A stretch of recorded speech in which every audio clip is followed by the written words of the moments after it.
Hey guys, it's Dan and welcome to the 250 subscriber Q&A special. Today I will be answering a couple of questions that you guys left, and I'll be answering them to the best of my ability. These questions are not in any particular order, I am just kind of reading them off as they are in terms of the top to bottom, so let's get into it. German Lemon asked, what was your first after the Flash game? I'm pretty sure mine was Deep 6 or Deep Winter. I didn't really play much, but at least I was a good role player, lol. So my very first After the Flash game was the very first one that came out. So I believe that one came out in 2008 or so, correct me if I'm wrong. I did have an older account that I completely, you know when you make your first account when you're like a child? So I was like 8 or 9, and I completely forgot all the like login credentials and stuff like that, so I eventually made it this new account. But my very first After the Flash game was the first one. I don't believe I played like any of Osaka. I think I skipped over that. I played a lot of Sandstorm. Then I believe Darkness came out. I didn't play Darkness really. Rain by far was my favorite, and then of course I played D6 for a bit, and then I took a break, so I did not play Deep Winter. I believe I came back to Mirage like a year after it was released or something like that. It was basically back last year in September. But yes, so my very first After the Flash game was in fact After the Flash, basically. Alright, moving along, we got Fooled Panzer. In your view, what is the worst thing about Mirage? Ooh, this is a very good question. Worst thing about Mirage? There's like two things that rival it. I mean, without throwing shade, there's a lot of people in the community now that just are very toxic, and if something doesn't go their way, they're the ones who make like a huge scene. But I don't think that's actually the worst between the two. No, but I think the worst thing, honestly, might be the way how the game is actually monetized. So of course, as you guys know, that there is the mystery gift system, there's the game passes, and of course there's the in-game store. I really do enjoy and I do like the concept of all those options to be able to get items. However, of course, like a lot of other people have mentioned, I do truly believe you should be able to earn like the scrap in like for the in-game shop to be able to purchase weapons there, and I believe that there should be a little bit more in the shop for those people who either cannot afford to actually pay Robux to be able to get the item, but instead if they dedicate enough time, they should be able to get the item that they would like. And then also another thing in terms of the monetization is with the Twitch items. Now I do know, of course, that it's a bit hypocritical of me to say this, but I really just don't think that's kind of the best route in terms of getting weapons for paying like real life money. Now of course, as I'd stated, when you are donating on stream, you aren't really donating for the weapon, you are donating to help the community, but at the same time, you are ultimately getting a weapon associated with a certain like cost. So an example is like, oh, I want to get like the titanium prosthetics, okay, let me pay $15. But oh, the BNL just came out, so I pay like $35. Now that, I mean, it ultimately comes down to that. I really think that the way how Mirage is just basically monetized should be adjusted for like to kind of make it a little bit more eco-friendly for people who just cannot get those items. I truly believe then if you don't want to go that route, there should be some more free content. Useless Human Being, oh man, that's a great name. And an amazing profile photo. Will there be more CSGO content or any non-Roblox content? And good job, by the way. Well, thank you for your support. And yes, I do plan on doing just some other content on the channel. I'm a bit hesitant right now just because of like what's going on with Flashstorm currently and some other things I'm working on, but I definitely do plan on getting maybe some more Call of Duty Zombies in there, possibly some more CSGO. I bet you you probably watched my one CSGO video from like, oh god, probably 2 or 3 years ago. Man, I made that when I was like, what, 17 maybe? And now 3 years later, man, I think I looked back at it like a couple months ago. Oh my god, that was so bad.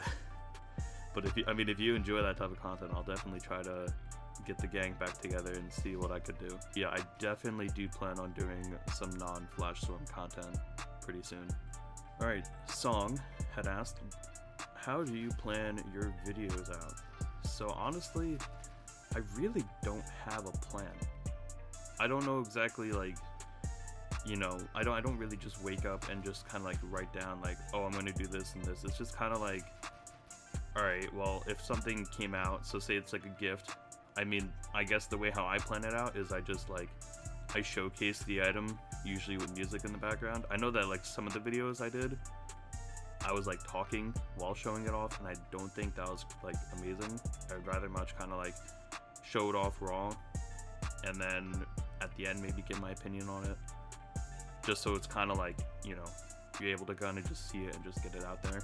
But in terms of like something like this Q&A, I mean, or not even really this Q&A, but like, I mean, I guess you kind of just write down like what you want to talk about. In this case, I'm really just honestly reading off the comments. I'm just kind of answering those kind of like the first time. I tried to not read the questions before this, but in terms of just planning out videos, I mean, I don't know. It's just kind of spontaneous, at least for me.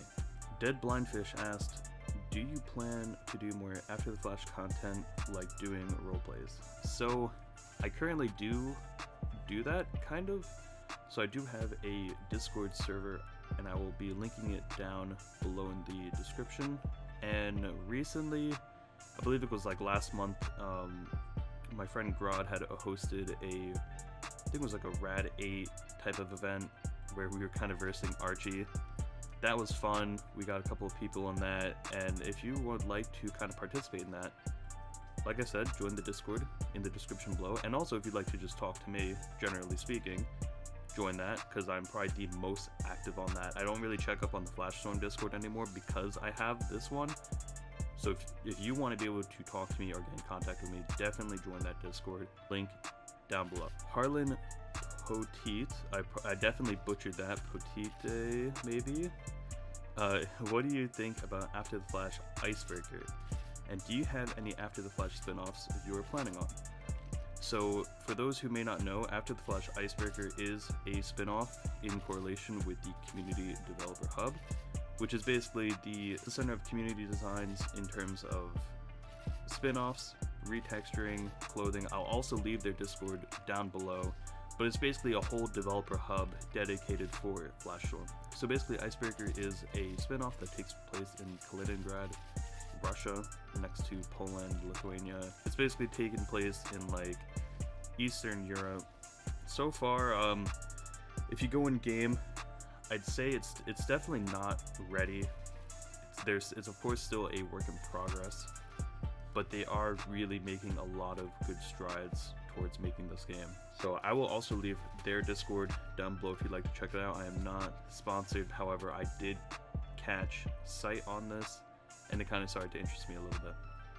In terms of the After the Flash spin-off planning, I have something in the works. That's why if you go down to the description, you join my Discord. Oh man, this sounds like an advertise now.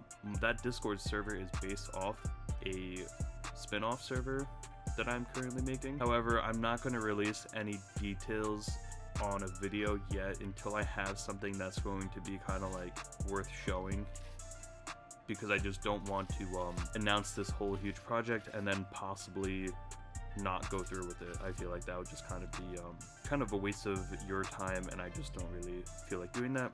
So if you'd like to check out my spin-off, down in the description, join the Discord below, and it is called New Frontier. Now, Cypher asked, what do you think is going to happen over the summer with After the Flash Mirage? And congrats. Well, thank you. And what do I think is going to happen after the Flash Mirage? I'd like to say that there will be an event. In terms of a lore event, I do know, for those who may not know, I believe Creative View was taken back. I'm not too sure if that was a void event or not, but I'm pretty sure Creative View was taken back by the SLF and like the 17th Brigade, I think that's what they're called. Basically the USCPF that broke off. They're like no longer official. And I believe they took back the town, they killed off whatever rads were there. Don't quote me though, I may be wrong.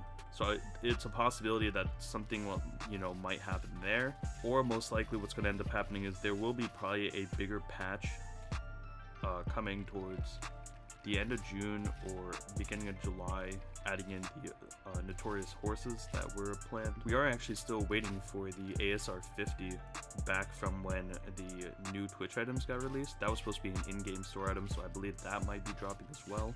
And honestly, I just hope that sometime this year, hopefully it's in the summer, the Boulder Cove expansion comes out. Of course, that's been leaked, I believe, since last year. I covered it in a video at the very beginning of the year of what I believe will happen this year. And I'm still being very optimistic, and I'm really hoping the Boulder Cove expansion comes out. But ultimately, like I said, I believe that there will be some sort of event that comes during the summer.